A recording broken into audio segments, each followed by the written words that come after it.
నమస్కారం. 2026 ఈ సంవత్సరం వేద జ్యోతిష్యం ప్రకారం ఒక పెద్ద ఖగోళ సంఘటన జరగబోతోంది. ఒక ముఖ్యమైన గ్రహ సంచారం కొన్ని రాసుల వారికి అదృష్టాన్ని, అనూహ్యమైన మార్పులను తీసుకురాబోతోంది.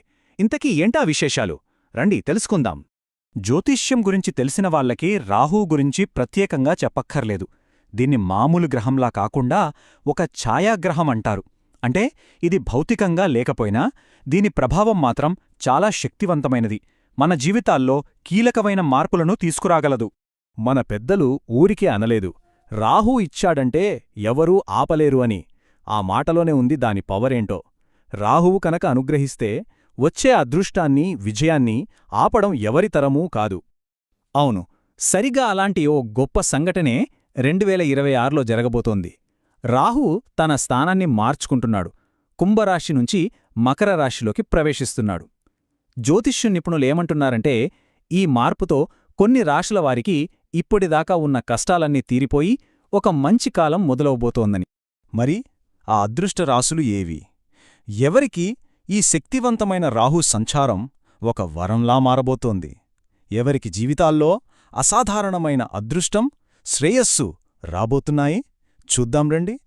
ఓకే, ఆ 4 రాశులు మేషరాశి, వృషభరాశి, కన్యారాశి, ఇంకా ధనుసు రాశి. ఈ నలుగురికి రాబోయే కాలం ఒక స్వర్ణయుగంలా ఉండబోతోందని చెప్పొచ్చు. ఈ మార్పు వీరికి అత్యంత ప్రయోజనకరంగా ఉండబోతోంది. సరే, లిస్ట్ అయితే చూశాం. కానీ ఒక్కో రాశికి ఎలాంటి ఫలితాలుండబోతున్నాయో వివరంగా తెలుసుకోవాలి కదా. ముందుగా మేష, వృషభరాశుల వారికి ఎలాంటి యోగాలు పట్టబోతున్నాయో మాట్లాడుకుందాం. మేషరాశి వాళ్ళకి ఇది జాక్పాట్ లాంటిది. ఎందుకంటే రాహువు 10వ ఇంట్లోకి వస్తున్నాడు. అంటే కెరీర్ పరంగా తిరుగుండదు. ఇప్పటిదాకా ఉద్యోగం కోసం ఎదురుచూస్తున్న వాళ్లకు పెద్ద పెద్ద కంపెనీల నుంచి ఆఫర్లు వస్తాయి. ఎప్పుడో ఇచ్చిన అప్పులు తిరిగి చేతికొస్తాయి. అంతేకాదు, భూమి కొనుగోలు చేసే యోగం కూడా బలంగా కనిపిస్తోంది. అన్నిటికన్నా ముఖ్యంగా పడ్డ కష్టానికి తగిన గుర్తింపు లభిస్తుంది. ఇక వృషభ రాశి వాళ్ల సంగతి చూస్తే వీళ్ళకి భాగ్యస్థానంలో రాహు సంచారం. పేర్లోనే ఉంది కదా, భాగ్యం. విదేశాలకు వెళ్లాలనే కోరికలో నెరవేరుతాయి, దారులు సుగమమవుతాయి. వ్యాపారం చేసేవాళ్లకి కొత్త డీల్స్ కుదురుతాయి, లాభాలు రెట్టింపవచ్చు. కుటుంబంలో శుభకార్యాలు జరిగే సూచనలు కూడా ఉన్నాయి. అంతేకాదు, తండ్రి వైపు నుంచి ఆస్తి కలిసి వచ్చే అవకాశం కూడా ఉంది. ఓకే, మేషం, వృషభం గురించి తెలుసుకున్నాం. ఇప్పుడు మిగిలిన 2 రాసులైన కన్యా, ధనుస్సు రాసుల వైపు వెళ్దాం. వీరికి సంపద, హోదాపరంగా అద్భుతమైన లాభాలు రాబోతున్నాయి. ఎలాగంటే కన్యరాశి వాళ్లకి రాహు సంచారం ఒక వరంలాంటిదనే చెప్పాలి. ఇప్పటిదాకా ఉన్న శత్రువుల మీద విజయం సాధిస్తారు. కోర్టు కేసులేమైనా ఉంటే అనుకూలంగా వస్తాయి. చాలా కాలంగా వేధిస్తున్న అనారోగ్య సమస్యల నుంచి బయటపడతారు. అన్నిటికంటే ముఖ్యంగా ఊహించని ధనలాభం కలగవచ్చు. దీనివల్ల వాళ్లలో ఆత్మవిశ్వాసం కూడా బాగా పెరుగుతుంది. ఇప్పుడు ధనుస్సు రాశి. వీళ్లకి ఫినాన్షియల్గా చాలా పవర్ఫుల్ టైం స్టార్ట్ అవ్వబోతోంది. స్టాక్ మార్కెట్, రియల్ ఎస్టేట్ లాంటి వాటిల్లో పెట్టిన పెట్టుబడులు భారీ లాభాలను తెచ్చిపెడతాయి.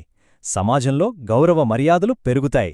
ఇక రాజకీయాల్లో ఉన్నవాళ్లకైతే ఏదైనా పెద్ద పదవి వరించే అవకాశం కూడా బలంగా ఉంది. సరే, ఈ 4 రాసుల వారికే అదృష్టం బాగా కలిసి వస్తుందని అర్థమైంది. కాని గ్రహాలు అనుకూలంగా ఉన్నప్పుడు మనం కూడా కొన్ని పనులు చేస్తే ఆ మంచి ఫలితాలింకా పెరుగుతాయి కదా. మరి ఆ పాజిటివ్ ఎనర్జీని పెంచుకోవడానికి ఏం చేయాలో చూద్దాం. దీనికోసం పెద్దగా కష్టపడాల్సిన పనేం లేదు. చాలా సింపుల్గా ఉండే 3 పరిహారాలున్నాయి. 1. ప్రతి శుక్రవారం దుర్గాదేవిని పూజించడం. దీనివల్ల నెగటివ్ ఎనర్జీ పోతుంది. 2. రోజూ పక్షులకు ధాన్యం వేయడం. ఇదొక మంచి పుణ్యకార్యం. 3. రాహువుకు సంబంధించిన మంత్రాన్ని క్రమం తప్పకుండా జపించడం. ఆ మంత్రమేంటంటే ఓం రాహవే నమః. చాలా సింపుల్ కదా. ఈ మంత్రాన్ని రోజూ 108 సార్లు జపిస్తే రాహు అనుగ్రహం సంపూర్ణంగా పొందవచ్చని జ్యోతిష్య నిపుణులు చెప్తున్నారు. మనం ఇప్పటిదాకా గ్రహాల సంచారం, దాని ఫలితాల గురించి మాట్లాడుకున్నాం. అయితే ముగించే ముందు ఒక ముఖ్యమైన విషయం గురించి ఆలోచించాలి. అదేంటంటే నక్షత్రాలు, మన విధి, ఇంకా మన ప్రయత్నం. ఈ మూడింటి మధ్య సంబంధం ఏంటి? చూడండి, గ్రహాల సంచారమనేది మనకొక తలుపు తెరవడం లాంటిది. ఒక మంచి అవకాశం మన ముందుంచుతుంది. కాని ఆ తలుపు తెరుచుకున్నంత మాత్రాన విజయం వచ్చేస్తుందా? రాదు. ఆ తలుపులోంచి మనం అడుగు ముందుకు వెయ్యాలి. అంటే మన వంతు కష్టపడాలి. గ్రహబలం, మన కృషి కలిసినప్పుడే అసలైన అద్భుతాలు జరుగుతాయి. అందుకే ఈ ప్రశ్నతో ముగిద్దాం. ఒక మంచి అవకాశం మన తలుపు తట్టినప్పుడు మన విజయాన్ని నిర్ణయించేది కేవలం అదృష్టమా లేక మన ప్రయత్నమా? ఈ రెండింట్లో దేని పాత్ర ఎక్కువ? దీని గురించి కాస్త ఆలోచించండి.